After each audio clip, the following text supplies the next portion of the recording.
Hello, welcome to the daily drawing. Today we're going to be drawing a wolf in a howling pose. So the first thing we're going to start off with is the body shape. If you'll notice, the rib cage is fairly large right here. The hips are a little bit smaller than the rib cage, and of course we got the slant that makes up the body. So what we're going to do first is we're going to draw two different circles. So we're going to start off with the rib cage, however big you want to make that. Then we're going to go down at a diagonal away from it and draw a slightly smaller hip bone area. So this one should be a little bit smaller than that, but not too small, otherwise it might look a little bit weird. And then afterwards, I'm just going to connect this with a slightly diagonal line. And then I'm going to connect this also with a slightly diagonal line. This is kind of somewhat smiling a little bit, so I am having a little bit of a curve to it, so that it's not totally flat though. So that's what I mean by slightly. All right, once I have my body pieces connected, then I can erase the internal side. So now it just looks like a weird bean type of shape. So I have a large rib cage and a slightly smaller hip area. All right, so the next thing I'm going to do is I'm going to go ahead and do the head and the neck. So to start off with, I'm going to pay attention to the shape of the head. So we have a very rounded skull, but then we have kind of like a shape coming out at the top of the head for the muzzle area. And also, if I notice that this is the top of the body, they do have kind of long necks to where the neck goes up, and then we have the head. So what I'm going to do is I'm going to draw the head above the top of the body, but I'm going to leave a little bit of a gap between it, but not too much, otherwise you're going to get like a giraffe wolf.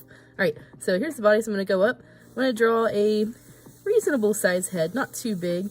If you measure their heads and compare it to their body, the head's kind of a medium size head, so make sure that it's not too small, but don't make it too big. If you want to go for a younger wolf, of course you can make it a little bit bigger, or if you're going for more of a cartoony aesthetic. All right, so what I'm going to do next is I'm going to go ahead and draw the muzzle. If you'll notice, the muzzle takes up a large chunk of the face. So the muzzle is going to be not at the very top of the head, it's going to be a little bit inwards.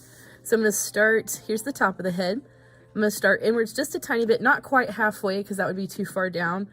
What I'm going to do is I'm going to draw a diagonal line, just going straight up, not too long. It shouldn't be any longer than like the length of the head. So if you've gone like really far out, you're getting a little bit too long there.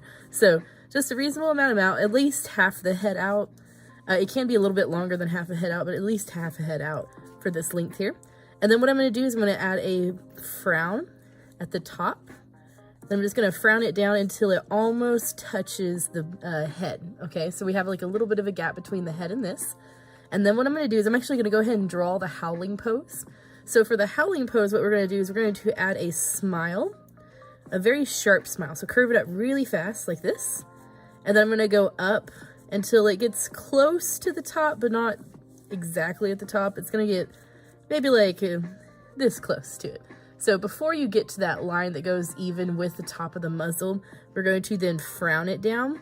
And then we want that frown to touch on the inside of the muzzle. Make sure that this frown curves down and that it's not perfectly straight across. Otherwise, that'll kind of lose the illusion of the inside of the mouth, because this right here is the interior of the mouth. All right. Oh. So next what you're going to do is you're going to do the bottom jaw. So what I'm going to do is I'm going to start at the top of the mouth. I'm going to do a small frown like this until once I get across from the open part of the mouth, I actually want to change that. And this is where it should be getting closer to lining up with the head. So I'm going to change this to a smile. And then I'm going to just frown this all the way down to the body like this. Now there is a lot, you'll notice there's a lot of like indentions and stuff. We can go back and fix that later. We just want to get that really nice curve all the way to the neck area. And feel free to tweak it. So if you need to make this a little bit more of an indention, you can. If you feel like it's not long enough, stretch it out. If it's too short, make it longer, whatever it is you need to do to fix that area. All right, so now that I got my weird looking duck bill thing, what I'm going to do next is I'm going to actually go ahead and draw the ear. So if we look and see that this, okay, so this right here is our muzzle area. This is our forehead. Going backwards right here, actually before we draw the ear, let's draw the neck. Going backwards right here, I can see the neck drop down like this. So I'm just going to follow this. It makes a little bit of a curve and then it drops down until it touches the body like this. So it's not perfectly even across the muzzle, but it's pretty close if you want to use that as a reference point to where to draw the other side of the neck, because their necks are really, really thick because of all the fur that they have on it. All right, so the next thing I'm going to do is I'm going to draw the ear now. So on this side, I can see a little bit of a diagonal line that is then going to be capped off with a smile that touches back on the head. They do have pretty thick ears, so make sure that there is a big gap between these two parts, but that it doesn't quite touch the shoulder. right, so then I'm going to go across from that. This area right here, I'm going to go to the very bottom of the head. I'm going to very lightly draw kind of a circly shape so that I know where to start and stop my ear. And then this ear right here is actually facing towards us so we can see the inner ear and stuff. So what I'm going to do is I'm going to draw a slight diagonal line like this until it almost touches the back. And then we're going to add a smile until it touches the corner of that ovally circle shape that I just drew. Once I have touched that, then I can erase this ovally circle shape. So now I have a pretty good sized ear, and I think that it's, what do you call it? In the right location. Yes, there we go. All right, a good rule of thumb, notice that this ear is kind of below the muzzle area right here. It doesn't line up, or like the corner of the mouth is kind of lining up with the bottom of the ear, like this. And then this is kind of lining up with the center of the nose area. So if that's a good reference point to kind of tell you where to put the ear. And if you want to, you can go ahead and draw just a little wiggle line on the inside of the ear. That way we know that that's the inside floof. We don't see a wiggle line on this one because we only see the back of the ear. All right, for the nose, all we have to do is just draw very simply, go to the very tip of the nose, or the tip of the muzzle. We're just going to draw a parenthesis like this. And notice that I've had to extend it a little bit more on this side. So it's basically you're just drawing a little ovally shape at the tip of the nose area. Not too dramatic. If you see it from front view, it's very different. But from this point of view, it's just a little bit of an indication. All right, now when wolves are howling, usually, not always, but usually their eyes are closed. So the eye location is actually pretty easy to find. It's going to be located right along this line and, of course, as always, in between the nose and the ear. So that tells me that in between the nose and the ear, right here on this headline, that's where I'm going to start my eye. So I'm going to, in order to draw the wolf's eye kind of closed, we can see in this shape right here, it kind of starts as a frown and then it turns into a parenthesis. So it's kind of like if you're doing like a left parenthesis, then a right parenthesis, and it kind of makes a little wiggly line. So what I'm going to do is I'm going to start my wiggle right about here, where those intersections kind of meet. I'm going to do a little bit of a frown wiggle and a little bit of a smile wiggle, just so that it's not perfectly straight in order to get my kind of closed eye look. All right, afterwards I can erase the interior of the face. I would suggest keep a very light line of this edge right here because we'll need that in order to do some of the fluff later, okay? All right, we're going to make it smooth and then we'll add fluff at the last bit. All right, so now that I got my head shape done, now I can move on to the body area. So if I'm looking at the body, the first thing that I do want to do is I want to add the shoulder bump. Here we can see that there is a little indication where the shoulder is being pushed forward, and we can actually see this whole area right here is part of the shoulder. So what I'm going to do is right here where the body is meeting the neck, I'm going to cause a bump to come out like this. Just a little bit, don't go too extreme, otherwise it'll look like a super buff wolf, unless that's what you're going for. After I do a little bit of a parenthesis, then I'm going to drop it down. Now the length of the leg, if we measure, if this right here is the top of the shoulder, the bottom of the foot, it should be about the same length as the body, like this. So here's the top of the shoulder, the foot. That's how long the body should be. So if I'm measuring that, looks like I went pretty good. So this is the point that you start the measuring, and then you want to stop it down here. So the top of the body right here to this part should be the length of the leg. So that's a good measuring if you're trying to figure out what size to do it. All right, so now that I've got the length of my leg, what I'm going to do is I'm going to add the foot. So to add the foot, I'm just adding a slight parenthesis like this. And then since I'm on this side of the leg, I want to add the toes down here. So all I'm going to do for the toes is I'm going to add a parenthesis facing the opposite way. So there's one toe, then I can see two toe. Now I don't see more than two toes on this picture because the wolf's paw is facing to the side. So I'm just going to leave it as two toes even though they do have four in that particular part. All right, then what I want to do is I want to extend the base of the paw out so that's not even with this part, otherwise the leg would be too skinny. And then what I'm going to do is I'm just going to curve it. I'm just going to go straight back up to the body. Once I do hit the body, I do want to add a little bit of a parenthesis going inwards because that's just the direction that the muscle is, or the fur is kind of pushing the leg forward. All right, there are some more details that you can add if you want to, but I'm going to leave it smooth like that for now. All right, so now I'm going to go ahead and do the back legs. So if I go down, here's the shoulder bump that we have back here going down for the back of the body. What I'm going to do is I'm going to follow the curve of the back of the body, but I'm going to curve it up like this to get a little bit more volume. And then I'm going to draw an ovally shape like this. So notice that I've tried to make it have kind of like a little bit of a dip here in the back and a little bit of a smile right here, or a frown in this case, so that we have a little bit bigger of a waist area because this does stick out a little bit. All right, now that I have my thigh drawn, what I'm going to do next is I'm going to go ahead and draw the foot. Now this wolf is stepping up onto something, so if it helps, draw the thing that it's stepping up onto. That way it makes it easier, and then we know where they're going to put the other paw. So if it helps to draw the environment, you can draw the environment if you want to, or give it a different environment.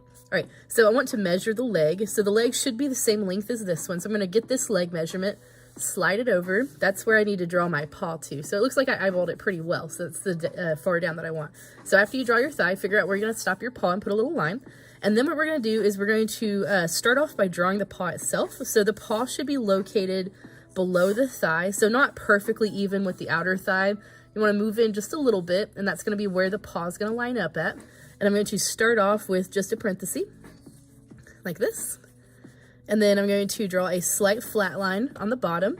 And then afterwards, my goal is to connect this paw to this thigh, but I want to have an ankle in between. So what I'm going to do is I'm going to start with a diagonal line, like this, until I get about halfway in between the thigh and the foot. And then once I get to that halfway mark, then I'm going to add a parenthesis to connect it together, like this. So it's a parenthesis followed by a slight diagonal line. And then in order to do the interior part, what I'm going to do is I'm just going to connect this with kind of more of a dramatic curve. So I'm going to bring the leg down until it gets close to across from the ankle. And then I'm just going to swoop and curve until I get down to the actual foot itself. Once I have reached that foot, if you want to go ahead and draw the other toe, it's going to be very much the same way, just another parenthesis, like this. So that's all I really need to do for that back leg. I can erase the interior and erase a little bit of the top of the thigh so that I don't have that covered like this. So it is okay to leave leave more than that, but you definitely want to leave at least this bottom part of the thigh, otherwise it's kind of hard to see where the body's going. All right, so I'm going to go ahead and redraw my belly because I erased some of it. All right, so we're starting to get somewhere. So now what I'm going to do is I'm going to go ahead and do this other leg right here before I forget about it. All we're doing for that, because it's standing with its feet touching, what's happening is it's got a diagonal line going on here, and then this other foot is kind of covered by this foot right here. So all I'm going to do is I'm going to scoot in from this leg a little bit. I'm just going to draw a diagonal line down until it gets right next to that foot, just a little bit, and I'm going to add a curve. Notice that we made it, like, you're fine, babe. You're going to make it to where it has a little bit of a gap between them. That way it makes it look like the feet aren't like physically on top of each other. All right, so now before I draw this other leg, because we can see it, I am going to go ahead and draw the tail. Notice that the tails are really, really fluffy. So what I'm going to do is I'm going to start on the back of the body like this. I'm going to curve down until I get across from the ankle. So all I'm doing is I'm drawing an exaggerated parenthesis, and then I'm dropping that parenthesis. I don't know what she's doing. And then I'm dropping that parenthesis down until I get across from the ankle. Once I get across from the ankle, then I'm going to draw a smile, and I'm going to bring that back up to the body. So for this one, it's really close to the body, so I don't have to really worry about too many overlaps or anything. It's just right there next to the body. All right. Once you're done drawing the tail, I would suggest erase a little bit of the top of the tail, but leave the side of the thigh, because that's helping show you where the tail and the thigh is separate, because we don't want that to look like it's like fused together. That'd be weird. All right, so now that I have my tail, the last thing I have to do before I add fur is add this other foot. So say if we have the foot stretching out a little bit more, just to make it make sense a little bit more, you can draw the ankle coming out and then draw it down and then draw kind of the back of the foot, which is what I'm personally going to do just because I feel like that looks better and I feel like it's a little bit more natural. All right, yeah, there we go. So then this would be the foot in the snow, this is in the snow, and then we just carry on. All right, so now that we got the foot and ankle done, now what we're going to do is we're going to go back and we're going to add fluff. So if we look at the fur, we have lots of areas that we have really fluffy areas, and some areas are relatively smooth. So the back stays pretty smooth. The back of the neck is kind of fluffy. So what I'm going to do is I'm going to first lightly erase some parts, not completely, but just enough so that I can add the fluff without the lines getting in the way. And then what I'm going to do is I'm going to add that kind of Z line to where we just kind of wiggle back and forth like this. All I'm doing is I'm just drawing like V's and W's, kind of curving them in slightly different directions. You want to avoid, of course, scribbling. If you scribble, it's going to look very messy. And also kind of avoid doing perfectly even zig. If you draw it too perfect, then it's going to look a little bit awkward. So try to avoid that. All right, so what I'm going to do is I'm going to first start off with the neck fluff. So here we can see that it stays pretty smooth until right after it gets to the jaw, and then it's going to poof out a lot.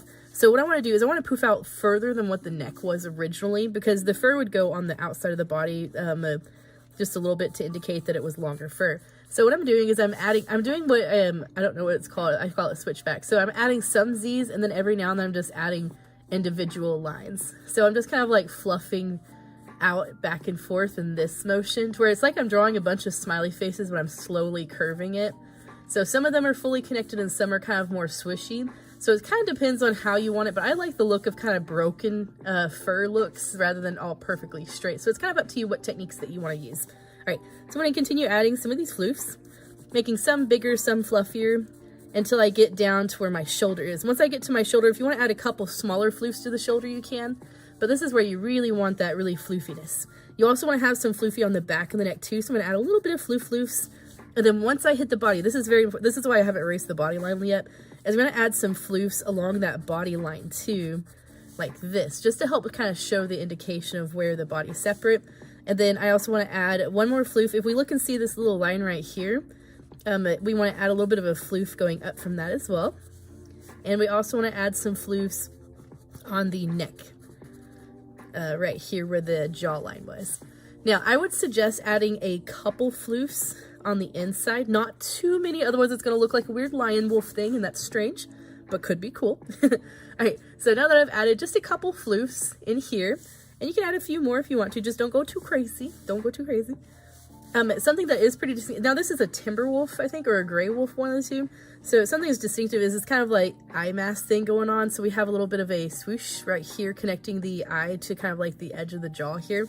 So what I would do personally is I would add a little bit of a fur texture going back from the eye to here, just to give us a little bit more of a kind of fur palette or fur color looking area. All right, so from here, what I'm going to do is I'm going to add a little bit of floof to the belly. So add some floofs to the belly. And of course, as always, you can erase the line first before you add the floof. That way you don't have to worry about extra lines in there. And then the last major thing that I want to add floof to is the tail. So I'm going to very lightly erase it so I can still see it.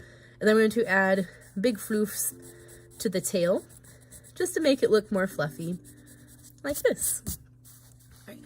So now that I have more fluffy fluffs, you can look around and see if there's anything else that you want to add some fluff to. So I'm going to add a little bit to the back of the shoulder here, just to give it a little bit more texture. You can add some to the back of the legs if you want to.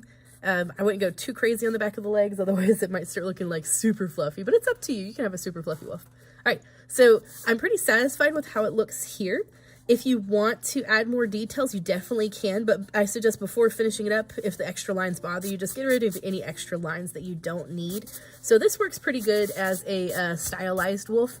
If you want to make it more realistic, all you have to do is just add more detail. So if you are going for more realism, I would add a little bit more texture, especially in the fur areas. There are a thing called, I think they're called the dew claws. You can see them right here. I would suggest if you want to make it look more realistic, close to the bottom of the leg, I would add a little bit of a smile and add like a little black dot on it, just to indicate that there was dew claws. And you can also add the little black dots at the bottom to indicate where the paw pads were. And then also for the actual toes themselves, you can kind of see it in this picture. They're not perfect parentheses. They're a little bit more sloped. So if you want to make the foot a little bit more realistic, instead of making it a perfect parenthesis, make it slightly sloped to it's almost pointy at the bottom. And that can make your foot, or feet, I was about to say feet, that can make the foot look a little bit more wolf-like and more realistic, like this.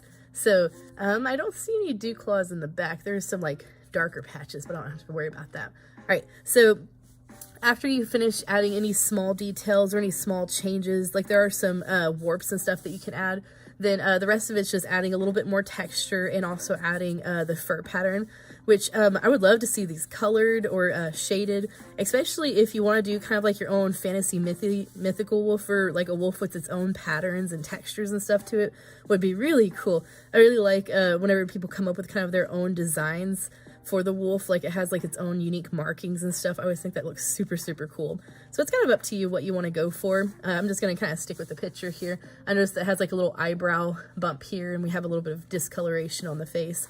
So once you are finished with adding just a few, remember, once again, don't go overboard on the texture, just like, especially in the areas that have shadow, you can add a little bit more texture, but in the most part, if you go overboard on the texture, it might start looking a little bit messy. So once you get to the point where you're satisfied with how much texture you have, then what I would suggest doing is you can shade or color your marking areas. So here what I'm going to do is I'm going to shade in the colors that, or the areas that should be a little bit darker with my pencil. And if you'll notice how I'm holding my pencil, it just makes it a little easier to shade this way. Is if you're putting less pressure on your pencil and you're allowing the weight of the pencil to do most of the shading for you. It's just a really good technique whenever you're trying to shade something kind of flat and even. And also, if you'll notice, I'm holding my pencil kind of sideways instead of using the point of it. That way I get the full length of the area that I can use for shading. All right, now that I have my shading, or my color shading done, I'm going to go back and I'm going to add a little bit of actual shading just to give it a little bit more life. Oh, I forgot the teeth. Does he have teeth? Yes, he does. Okay, we can see 2 teeth. So if you want to, you can see like the little bottom spikes down here where I'm just going to draw like really tiny triangles. And then I don't see the teeth on the top though because the muzzle's facing down, so I only see the bottom teeth. So if you want to add a little bit of teeth in there, maybe a little bit of like a hazy cloud coming out, like he's howling and it's cold, would look pretty cool. I don't know. So there's lots of things that you could do for it. So, but yeah, so there is how to draw a wolf. I hope you had fun. If you drew it along with me, I would love to see the results, so feel free to email me those, and that would be super, super cool. Okay, well, have a good day, and I guess I will call that one done. All right, bye.